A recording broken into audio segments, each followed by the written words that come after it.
first half? Yeah. This one's really cool. Who's ever heard the story of William Tell? Yeah, well, William Tell, he was a Switzerland man, and he was really good with a crossbow and an arrow. Now, one day, he disobeyed the king, and he did bow down to a tyrant that was ruling over a little village.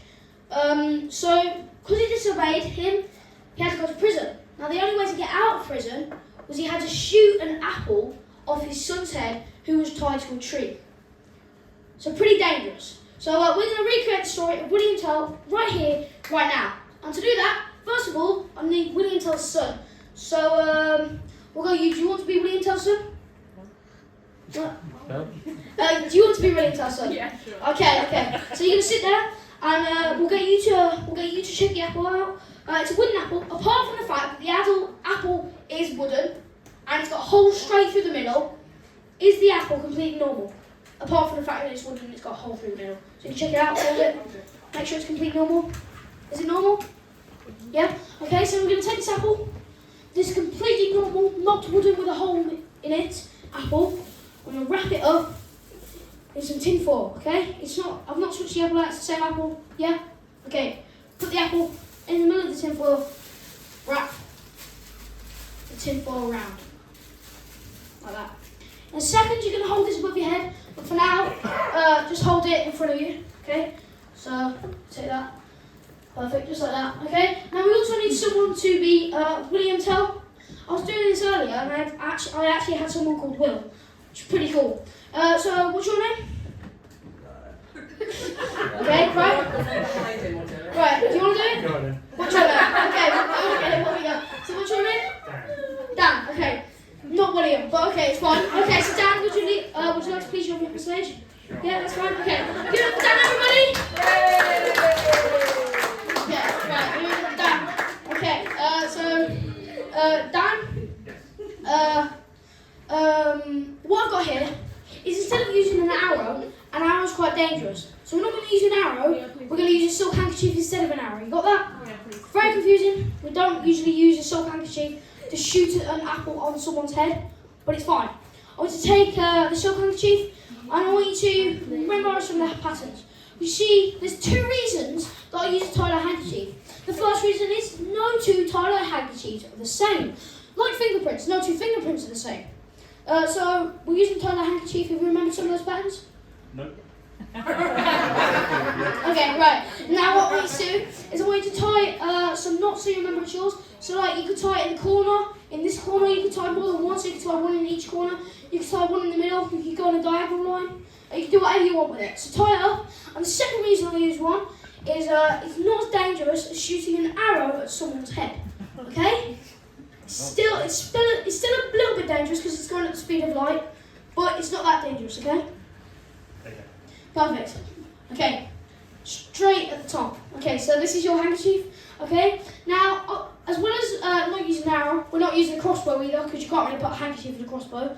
So what I have here is I have a pop gun. I call it a pop gun because it's made out of cans of pop. Made at home. Yeah. Tell you what, we're going to take this out. Open this. Put that on the table. Because you can see there's a little loading chamber there, okay? A little loading chamber straight down the middle. We're going to put that right there, like that. And we're going to push your silk handkerchief into the shell. Like, straight like that, in there. It's hard to get in. Straight down there. Okay, right. Like that. Push it down. Okay. Well, it's coming out now. Okay, right. So this is your shell. We're going to put that into the gun. Right there, okay? So it's in there. Then we take this and we put it in. There, okay? So it's that in there. I don't want you to fire it yet, because you can just aim it at any direction that could hit someone in the head. Hit my wife. You don't want to do that. Oh, I do. Anyway, so let's hold that. Don't fire it yet. Because you see, as well as having that, I also have this. Now you see this. This is going to prove that silk handkerchief is actually flying through the speed of light through the balloon and hitting that apple. Because if it's going through the balloon, it's going to pop the balloon. Oh, yeah, Jesus. Like that. Did you press fire, yeah? No. Are you sure? Yes. I don't think we've got any proof anymore. Okay, right, I'll tell you what. We're not going to be able to do this. You can still fire, but we don't have proof that that silk handkerchief is actually flying. I mean, we do, because that is going to hit. You don't want to have your hand covering the apple. Okay. Yeah, hand is going to get shot. We got no proof. The only proof that we're going to have is that if the silk handkerchief goes inside the apple. Okay, so yeah, just hold the stem. Hold it above your head. Hold the stem above your head. Perfect. So you're going to line it up, use the little metal thing at the bottom, line it up with the apple on his head. Can I hear? Ready? Okay, on the count of 3. Are you ready? Yeah. Right, 1, 2, 3, fire! Think that works.